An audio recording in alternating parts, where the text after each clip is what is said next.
जय गुरु जी, शुक्राना गुरु जी। आज हम बात करेंगे गुरु जी के ड्रीम दर्शन के बारे में। तो संगत जी, गुरु जी का ड्रीम में आना एक अपने आप में बहुत बड़ी ब्लेसिंग होती है। मैं अगर अपने बारे में बात करूं तो जब मैं नई नई जुड़ी थी गुरु जी से, हालांकि हम सबको नहीं पता होता कि हम गुरु जी से हम कब जुड़े थे, किस जन्म में जुड़े थे। लेकिन अगर मैं अपने बारे में बात करूं तो मुझे लगता है कि मुझे गुरु जी ने जो जोड़ा है वो ऑलमोस्ट 2 इयर्स मेरे ज्ञान में जोड़ा है। क्योंकि उसके पहले तो फिर बहुत सारे सामने से चीज़ें आती थी कि मुझे गुरुजी से जुड़ना चाहिए, बट वो कहीं ना कहीं से चीज़ें कट जाती थी क्योंकि शायद मेरा वो सही टाइम नहीं था। तो संजय जी, मेरी जान में मैं गुरुजी से ऑलमोस्ट 2 इयर्स हो गए अभी मुझे जुड़े हुए।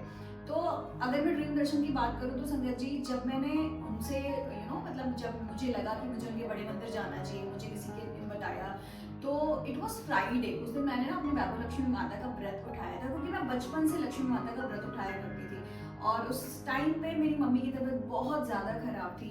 तो मुझे एक टाइम ऐसा आता है ना लाइफ में जब आपका एक्चुअली बहुत ज़्यादा डाउन फेज चल रहा होता है संगत जी। तो मेरी मम्मी की तबीयत बहुत ज़्यादा खराब थी और मैंने उस दिन जो व्रत उठाया था वो सिर्फ ये सोच के उठाया था कि माता रानी, मैं आपको 21 दिन का व्रत उठाऊंगी और आप प्लीज़ मेरी मम्मा को ठीक कर दो। तो एज एन जैसे मैंने आपको पहले भी बताया कि मुझे पहले से भी लोग बोल रहे थे बड़े मंदिर जाने के लिए, गुरुजी से जुड़ने के लिए, बट चूंकि मेरा करेक्ट टाइम नहीं आया था तो उसके पहले मेरे दिमाग में ही नहीं आया कि मुझे एक बार गुरुजी के मंदिर जाना चाहिए। तो जिस दिन मैंने फ्राइडे का व्रत उठाया ना संजय जी, उस दिन मेरी बहुत क्लोज आंटी थी जिन्होंने अपने घर में मुझे किसी रीजन से बुलाया था। और जब मैं वहां पहुंची थी तो मैंने अगेन जब गुरुजी का स्वरूप देखा तो उन्होंने मुझे फोर्स किया कि एक बार तुम अपनी मम्मी को ना बड़े मंदिर लेकर के जाओ और पक्का मतलब बड़े मंदिर में जाकर के तुम्हें बहुत सुकून मिलेगा, आंटी ठीक हो जाएंगी। कुछ ऐसे हमारे बीच में कम्युनिकेशन हुई। तो संगत जी, जब मैं वापस अपने घर गई ना तो मैंने अपनी मम्मा से बोला कि मुझे व्रत नहीं रखना, आज मैं व्रत तोड़ूंगी और हम ना मंडे को, दैट डे वॉज फ्राइडे, तो मैंने बोला कि हम मंडे को ना गुरुजी के बड़े मंदिर चलेंगे। और चूंकि कहीं और से होप नहीं बची थी, सब कुछ बहुत चैप्टर चल रहा था मेरी लाइफ में। तो फिर जब मैं मंडे को मैंने डिसाइड किया तो मेरे मन में एक चीज़ आ रही थी कि बिकॉज बहुत कॉम्प्लिकेटेड मुझे पहले चीज़ें लग रही थी कि जो बड़ा मंदिर होता है वो Monday morning 8 to evening 8 open होता है। तो मेरे अपने जो चैलेंजेस आ रहे थे वो जाने के आ रहे थे। तो एज एन मैंने दिमाग में सिर्फ ये बोला कि मुझे कैसे भी करके बस बड़े मंदिर है मम्मा को लेके जाना है, बिकॉज और कोई मेरे पास रास्ता नहीं बचा था। तो संगत जी, इट वॉज लाइक संडे, मैं कहीं पे सो रही थी और मुझे बहुत छोटा सा, मतलब ऐसा एक ठीक सामने मेरे एक डोर था, उस डोर में छोटी सी कील थी। मैं सो रही थी और मुझे ऐसा अंदर से आभास हुआ कि उस कील के अंदर मैंने गुरुजी का स्वरूप देखा, एज एन रेड चोले में गुरुजी को देखा। और मतलब इतना बारीकी से देखा और 2 फ्रैक्शन ऑफ सेकेंड में गुरुजी गायब हो गए। फिर मेरी तुरंत से नींद खुल गई। फिर मुझे वो चीज़ें याद ही नहीं रही संगत जी कि मैंने गुरुजी का ड्रीम दर्शन किया, और फिर वो मैं भूल गई। मुझे लगा मेरे मन का ये डाउट है, और फिर मैंने दिमाग में सिर्फ एक ही थॉट आया कि कैसे भी करके मम्मी को वहाँ पे लेके जाना है। उस समय मैं बिल्कुल नई जुड़ी थी संगत जी, तो मुझे नहीं पता था कि ये ड्रीम दर्शन है, ये क्या है। तो जब मैं गुरुजी से जुड़ी ना, मैंने मम्मा को अपने जा करके दिखाया और सारी चीज़ें हुई। उससे रिलेटेड सत्संग में फिर आपको कभी बताऊंगी कि मैं कैसे, मेरा जो जुड़ाव हुआ, मैं जो जुड़ी गुरुजी से और आज मेरी तो पूरी लाइफ उनको डिवोटेड है, तो वो क्या है वो मैं फिर आपको किसी सत्संग में बताऊंगी। तो संगत जी, ये बात आई गई हो गई। फिर हम बड़े मंदिर चले गए और फिर मैं गुरुजी से कनेक्ट हो गई, और मेरे ख्याल से 6 to 8 मंथ्स हो गए मैं गुरुजी के बारे में बहुत ज़्यादा पढ़ने लगी। मुझे एक नशा सा चढ़ गया था गुरुजी के बारे में जानने के लिए, और हम सब क्रेजी हो जाते हैं जब हम गुरुजी से जुड़ते हैं। तो मेरी भी सेम सिचुएशन थी, बट ये ड्रीम दर्शन था ये मैं भूल चुकी थी। संगत जी, 6-8 महीने बाद में ना मैं किसी सत्संग में गई थी। तो जब मैं सत्संग में गई तो शायद मुझसे किसी ने ना बोला कि आंटी आप अपना सत्संग सुनाओ।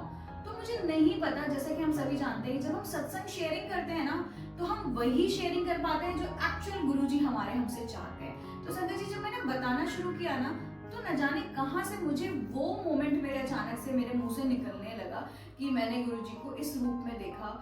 और बिलीव मी संगत जी, को मेरी खुद के मतलब मैंने वो चीज़ें नहीं बोली थी, गुरुजी ने ये मेरे मुंह से बुलवाया था। और तब जाकर के मुझे उस दिन एहसास हुआ कि उसके पहले अगर मैं कंप्लेन करती रहती थी कि गुरुजी मुझे कभी ड्रीम दर्शन नहीं देते, तो एक्चुअल वो मुझे डे 1 जब मैं बड़े मंदिर नहीं गई थी उसके पहले ही वो मुझे ड्रीम दर्शन दे चुके थे। लेकिन इस चीज़ का आभास मुझे 6 मंथ तक मैं कंप्लीटली भूल चुकी थी इस मोमेंट को कि मुझे ड्रीम दर्शन पहले ही मिल चुका है, जबकि मैं बड़े मंदिर नहीं भी गई थी। तो इनफैक्ट उस समय तो मैं पूरी पूरी तरीके से जीरो थी जब मुझे ड्रीम दर्शन हुआ था, लेकिन मुझे ये नहीं पता था कि ड्रीम दर्शन हुआ है। तो संजय जी 6-8 महीने बाद इमेजिन, मतलब जब गुरुजी के सत्संग में मुझे मौका मिला अपना सत्संग शेयर करने का, तब जब मैंने बताना शुरू किया तो समहाउ कहाँ से मैंने ये बातें डिस्कस की, कहाँ से मुझे ये रियलाइज हुआ कि मैं हमेशा इस चीज का मतलब मैं हमेशा कंप्लेन करती रहती थी गुरुजी से कि गुरुजी आप सबको ड्रीम दर्शन देते हैं, मुझे नहीं देते। बट संजय जी उस दिन मुझे रियलाइज हुआ कि नहीं, मुझे तो गुरुजी ने सबसे पहले ही ड्रीम दर्शन दे दिया था। इनफैक्ट जब मैं उनके बड़े मंदिर या उनके बारे में मैं बिल्कुल जीरो नॉलेज था, मुझे कुछ भी नहीं पता था। तो संजय जी वो मोमेंट्स हमारे ना बहुत प्रीशियस होते हैं, और हम सब एज अ संगत हम कहीं ना कहीं अपने मन में ये जो गुरुजी से जुड़ते हैं और लोगों का सत्संग सुनते हैं, तो हमारे मन में ना गुरुजी के ड्रीम दर्शन के लिए बहुत ज्यादा लालसा होती है, और हम बहुत ज्यादा ईगरली वेट कर रहे होते हैं कि हमें गुरुजी का गुरुजी हमें ड्रीम दर्शन दें। तो संजय जी ड्रीम दर्शन से रिलेटेड कुछ बहुत सारी चीजें हैं जो मुझे जानने को मिली, तो मुझे लगा कि मुझे आपको भी शेयर करना चाहिए। तो सबसे पहले इंपॉर्टेंट चीज होती है संजय जी कि जब हम ड्रीम दर्शन गुरुजी का करते हैं ना, तो हमारे अपनी खुद की जो फीलिंग होती है उससे एग्जैक्ट मीनिंग पता चलती है कि मतलब जो भी हमें सपना दिख रहा है उसकी मीनिंग क्या है। तो संजय जी अगर हम ड्रीम दर्शन देखें और उसमें हम ये देखें कि हमारे गुरुजी मुस्कुरा रहे हैं या फिर हम मुस्कुरा रहे हैं, तो उसका मतलब ये बहुत ज्यादा ऑस्पिशियस मोमेंट है, और ये बहुत ही ज्यादा मतलब ये बहुत ही खुशी की बात है कि हम या तो हमारे चेहरे पे मुस्कान या फिर गुरुजी के चेहरे पे अगर मुस्कान है, तो ये बहुत ही ऑस्पिशियस ड्रीम है। सेकंड, अगर मैं बात करूँ अगर गुरुजी हमें ऐसे थोड़ी चिंता में दिख रहे हैं, गुरुजी का स्वरूप या गुरुजी खुद हमें ड्रीम दर्शन दे रहे हैं और थोड़ी चिंता में दिख रहे हैं, तो इसका मतलब ये होता है संगत जी कि हमें लाइफ में कहीं ना कहीं ठहराव की जरूरत है। संगत जी आज की डेट में हम सब की लाइफ में ना बहुत ज्यादा भाग दौड़ है, उस भाग दौड़ में एक्चुअली ठहराव की जरूरत है, क्योंकि संगत जी गुरु जी का गुरु का मतलब हमारी लाइफ में ना सिंपल ये होता है, गुरु का मतलब ही होता है कि एक अंधकार में एक रोशनी की चिंगारी जो होती है वो एग्जैक्टली गुरु हमारी लाइफ में लेकर के आते हैं। तो संगत जी जब भी हम हमें अगर ड्रीम दर्शन हो रहा है और गुरुजी हमें ऐसे थोड़ा सा भी ऐसे चिंतित लग रहे हैं, तो आप ये समझ लो कि एक्चुअली हमें थोड़ा सा अपने आप को हमें गहराई में सोचने की जरूरत है। अच्छा, अब कोई सपने में संगत जी हमें गुरुजी ऐसे दिखते हैं कि वो हमें किसी चीज के लिए डांट रहे हैं, है ना, तो संगत जी आप ये मान के चलो कि गुरु हमसे कभी नाराज नहीं होते, गुरु हमारे कर्मों को डांट रहे होते हैं, ना कि हमें डांट रहे होते, क्योंकि गुरुजी हमसे बहुत प्यार करते हैं। तो संगत जी को हमेशा हमारी भलाई के लिए ही सोचते हैं, और अगर किसी रीजन से वो हमें डांटते हुए दिखे, इट मींस हम गलत रास्ते पे जा रहे हैं और वो हमारे कर्मों को डांट रहे हैं, तो उस चीज को सीरियसली हमें सोचना चाहिए और उस चीज को चेंजेस लाना चाहिए। तो संगत जी अगर एक बात करें ना कि हमें गुरुजी का जो स्वरूप है, जब हम गुरुजी के स्वरूप को देखते हैं ना, तो हमारे मन में ना उनके चेहरे को देख करके बहुत ही ज्यादा एक उनका फेस पे एक बहुत सौम्य, बहुत शांति और एक ऐसा हमें एहसास होता है ना कि एक ये गुरुजी का ही फेस है, ये गुरुजी ही है जो हमें हमारी लाइफ में डायरेक्शन दिखा सकते हैं। मतलब हम गुरुजी से इतना प्यार करते हैं ना संगत जी कि हम जब उनके स्वरूप को देखते हैं ना, तो शायद हमारी खुद ब खुद सारी चिंता खत्म हो जाती है, बिकॉज हमें लगता है कि है ना सब कुछ गुरुजी सब कुछ संभाल लेंगे। तो संगत जी गुरुजी अगर किसी को ड्रीम दर्शन दे रहे हैं ना, इट मीन्स उसको बहुत ज्यादा जरूरत है, इट मीन्स वो अपने लाइफ के बहुत ज्यादा डाउन फेज में चल रहा है, इट मीन्स वो कहीं भटक गया है। तो संगत जी हमें अपनी चीजों को बहुत ज्यादा एनालाइज करने की जरूरत है, और हमें एग्जैक्टली क्योंकि जो गुरु का स्वरूप होता है, जो गुरु जी हमारी लाइफ में जब होते हैं ना, तो कहीं ना कहीं वो पथ एक रास्ता दिखा रहे होते हैं तो हमें ये समझ लेना चाहिए कि गुरुजी हमें कुछ रास्ता दिखा रहे हैं, और हमें उस चीज को बहुत गहराई से समझने की जरूरत होती है। अगर गुरुजी हमारे ड्रीम दर्शन में आ रहे हैं, इट मींस हम कहीं भटक गए और हमें अपने रास्ते को चेंज करना चाहिए और गुरुजी से बातें करना चाहिए कि हम कहाँ गलत जा रहे हैं। बिलीव मी संगत जी, गुरुजी हमें जरूर गाइडेंस देंगे, क्योंकि गुरु अगर हमारी लाइफ में है तो डेफिनेटली उनकी जो प्रेजेंस है ना, वो हमें कभी गलत रास्ते पे जाने पे वो डेफिनेटली हमें ऑब्जेक्ट करेंगे।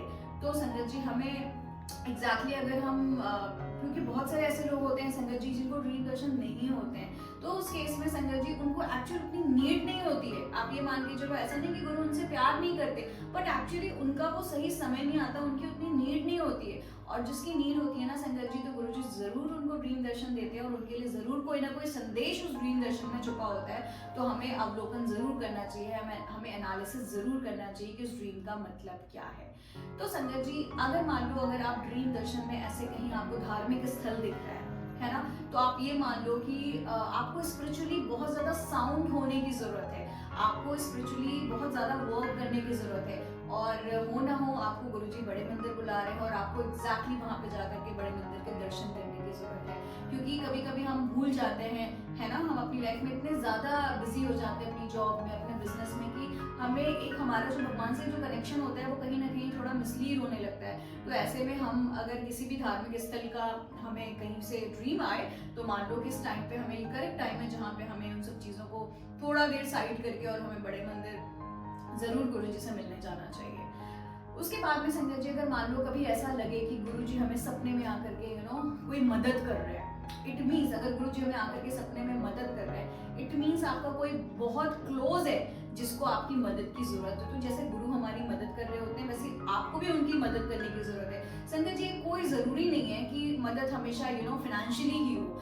मदद किसी भी फॉर्म में हो सकती है। आप ओरल किसी को सपोर्ट, आप मोरल किसी को, मतलब सपोर्ट किसी भी फॉर्म में हो सकता है। आपको किसी को ऐसे, मतलब जैसे मान लो कोई गरीब है ना, तो आप उसको दान दे करके भी मदद कर सकते हो। या फिर अगर आपके कोई बहुत ऐसे क्लोज रिलेटिव है जिनको एक्चुअल मदद की जरूरत है और आपको पता है और इसी बीच में गुरुजी का सपना आ जा रहा है, इट मीन्स आपको सपोर्ट करना है, चाहे वो फाइनेंशियली हो, चाहे वो मोरल सपोर्ट हो, चाहे वो किसी भी तरीके का सपोर्ट हो। सपोर्ट किसी भी सेंस में हो सकता है, बट एक्चुअल आपको उसको मदद करने की नीड है। अच्छा, इसके बाद संगत जी, अगर आपको ऐसा कोई ड्रीम दर्शन आए जहाँ पे आप गुरु से मदद मांग रहे हो, इट मीन संगत जी कि आप फाइनेंशियली कहीं पे डाउन होने वाले हो, और अगर गुरुजी ने आपको ड्रीम दर्शन दे दिया, इट मीन्स आपकी चीज़ें अलाइनमेंट बहुत जल्दी हो जाएगा और आपको उस चीज़ को पहचानना है और उस रास्ते को अपनाना है और गुरुजी से आपको अरदास करनी है, और डेफिनेटली बहुत जल्दी आपकी फाइनेंशियल प्रॉब्लम खत्म हो जाएगी। संगत जी, अगर आप ड्रीम में ये देखो कि गुरुजी बहुत कष्ट में दिख रहे हैं, है ना, तो इट मीन्स मान के चलो कि आपका जो आने वाला समय है वो आपके ऊपर बहुत भारी पड़ने वाला है। बट चूंकि हम गुरुजी के संगत बन चुके हैं, तो डेफिनेटली हमें तो सिर्फ 10% ही भुगतना होता है, उसमें ही मालिक हमारा रास्ता इतना इजी बना देते हैं। बट हम हैं तो ह्यूमन माइंड ही ना, तो हमें वो 10% भी भुगतना बहुत ही ज्यादा टफ लगता है। तो संगत जी, अगर गुरुजी हमें कष्ट में दिख रहे हैं, इसका मतलब हमारे आने वाला समय थोड़ा माड़ा होने वाला है। इसके लिए हमें पहले अपने आप को मेंटली मेकअप कर लेना होता है। अच्छा संगत जी, अगर मान लो अगर आप कोई ऐसा ड्रीम दर्शन देख रहे हो जिसमें आप गुरुजी के पैर दबा रहे होते हो, तो संगत जी इट मीन्स मान लो कि आप बहुत ज्यादा ब्लेस्ड संगत हो, आपकी जिंदगी में बहुत ज्यादा खुशियां आने वाली हैं। अगर मान लो आप स्टूडेंट हो, तो इट मीन्स आपके एग्जाम्स में बहुत अच्छे मार्क्स आने वाले हैं। अगर मान लो आप अगर आप आपकी शादी होने वाली है, आप अपना पार्टनर सर्च कर रहे हो, तो डेफिनेटली मान के चलो कि गुरुजी ने आपके लिए बहुत अच्छा पार्टनर सर्च कर दिया है। अगर आप एक बहुत लविंग कपल हो, तो डेफिनेटली गुरुजी आपको बहुत जल्दी आपकी फैमिली कंप्लीट करने वाले हैं। या फिर अगर आपका बिजनेस बहुत डाउन चल रहा है, तो मान के चलो गुरुजी आपको बहुत जल्दी फाइनेंशियली बहुत ज्यादा ब्लेस करने वाले हैं। अगर आप किसी अच्छी जॉब में हैं और आप सर्च कर रहे हैं, स्विच कर रहे हैं, तो डेफिनेटली आपको उसमें बहुत ज्यादा प्रोग्रेस होने वाली है। मतलब आपको हर तरीके से ब्लेसिंग्स बहुत ज्यादा आपके एक्सपेक्टेशन के ऊपर मिलने वाली है। तो संगत जी, ड्रीम दर्शन में अगर आप गुरुजी के पैर दबा रहे हैं, तो आप अपने आप को बहुत ज्यादा ब्लेस्ड सोल समझिए। तो संगत जी, ये सारी जितनी भी चीजें हैं वो सब कुछ ड्रीम दर्शन से जुड़ी हुई हैं। जितना मुझे अगर मैं अपने नॉलेज के बारे में बात करूं, जितनी मैंने गुरुजी के बारे में खुद को जाना है, तो उसमें ड्रीम दर्शन हमारे लिए एक ऐसी चीज है जिसमें मेरे ख्याल से 99% लोग सोचते हैं कि गुरुजी हमें कब आएंगे और कब ड्रीम दर्शन देंगे। मतलब वो लाइफ में ऐसा मोमेंट होता है जो शायद हम उस चीज को ना, हमारे पास वर्ड्स कम है और उस चीज को हम बता नहीं सकते। तो संगत जी, अगर आपको कभी भी ड्रीम दर्शन हुआ है, तो प्लीज आप मुझे कमेंट करके जरूर बताइएगा, और पूरा का पूरा सत्संग अगर पॉसिबल हो तो प्लीज मुझे व्हाट्सएप जरूर करिएगा। जय गुरु जी, शुक्राना गुरु जी।